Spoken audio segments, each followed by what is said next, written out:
తాజాగా అమరావతిలో ఆ పరిధిలో మందడంలో కేంద్ర మంత్రి పెమ్మసాని చంద్రశేఖర్ గారికి తగిలిన నిరసన ఈ ప్రభుత్వ విధానాల మీద ఈ ప్రభుత్వం తీసుకుంటున్నటువంటి కొన్ని నిర్ణయాల మీద ఆ అమరావతి పరిధిలోని ప్రజలకు ఎంత వ్యతిరేకత ఉందో తేట తెల్లం చేసే సంఘటనే.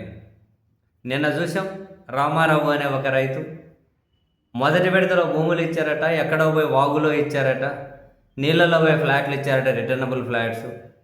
ఇప్పుడు మళ్ళీ ఇల్లుగానే లాగేసుకుంటూ ఉన్నారట. మరి దానికైనా ఏడన్నా ఒక సక్కమైన దగ్గర ఈ కట్టుకోవడానికి ఇల్లేనో మంచి దగ్గర సీడాక్సిస్ రోడ్కి దగ్గర ఇవ్వండి అని చెప్పి ఆయన చెప్పే క్రమంలో ఆయన మాట్లాడకుండా స్థానికంగా ఉన్న ఎమ్మెల్యే అడ్డుకున్నాడని, ఆ క్రమంలో అక్కడ నుంచి ఆయన జస్ట్ 2 అడుగులు పక్కకి వేసుకుంటే అక్కడే కుప్పగూలి చనిపోవడం అత్యంత బాధాకరం. ఇప్పుడు ఆయన కుటుంబాన్ని పరామర్శించేకని చెప్పి కేంద్ర మంత్రి పెమ్మసాని చంద్రశేఖర్ గారు వెళ్తే ఇప్పుడు ఇక్కడికి ఎందుకు వచ్చారు, ఇంకెవరిని చంపడానికి మళ్ళీ వచ్చారు అని చెప్పి చాలా పెద్ద నిరసనగానే చూడాలి దాన్ని. మనం దేనికోసం వచ్చారు? పోయిన ప్రాణాన్ని మళ్ళీ తీసుకొని వస్తారా? మీ సానుభూతి మాకేమీ అక్కర్లేదు పోండి అని ఆ కుటుంబం అనడం, అక్కడ ప్రజల్లో ఈ ప్రభుత్వం మీద ప్రబలుతున్న వ్యతిరేకతకు మనం ఖచ్చితంగా ఒక సాక్ష్యం, నిదర్శనంగా అది నిలుస్తుంది.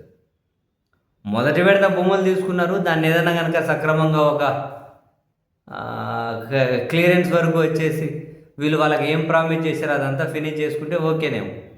అది ఇంకా ఏది కరెక్ట్గా కంప్లీట్ కాకుండానే వీళ్ళు మళ్ళీ 2వ విడత భూములని ఇవ్వకపోతే మళ్ళీ మేము అధికారాన్ని ఉపయోగించి లాగేసుకుంటాము అని. ఇప్పుడు మొదటి విడత ఇచ్చిన వాళ్ళకే రిటర్నబుల్ ఫ్లాట్స్ ఎక్కడ ఇస్తున్నారు తెలియట్లే, కొందరికి ఇవ్వట్లే. అదిగో ఇప్పుడు చనిపోయిన రైతు చెప్పినట్లు ఎక్కడో వాగుల్లో ఇస్తున్నారట, కొందరికేమో అసైన్ ల్యాండ్స్లో ఇస్తున్నారు, కొందరికేమో అసలు భూమి ప్రైవేట్ భూముల్లో ఇస్తున్నారట. వీళ్ళు అక్కడికి పోతే ఇది మా భూమి మీరు ఎట్లా వస్తారో అంటున్నారు. రకరకాల కాంప్లికేషన్స్ ఉన్నాయి. మనం చాలాసార్లు మాట్లాడుకున్నాం, ఎవరైతే పూలు చల్లారో వాళ్ళే ఇప్పుడు రాళ్ళు విసిరే పరిస్థితికి తెచ్చుకుంది ఈ ప్రభుత్వం. వెరసి మీరు గమనిస్తూ ఉండండి, చూస్తూ ఉండండి. ఈ అమరావతి అనే ఎపిసోడు, ఈ అమరావతి అనే కాన్సెప్టు అసలు ఎక్కడికి పోయి ఆగుతుంది? ఇది అసలు ఎట్లా తయారు కాబోతుంది భవిష్యత్తులో? చాలా చాలా ఆసక్తిగా మనం ఎదురు చూడాలి ఏం జరుగుతుందో ఈ మొత్తం ఎపిసోడ్.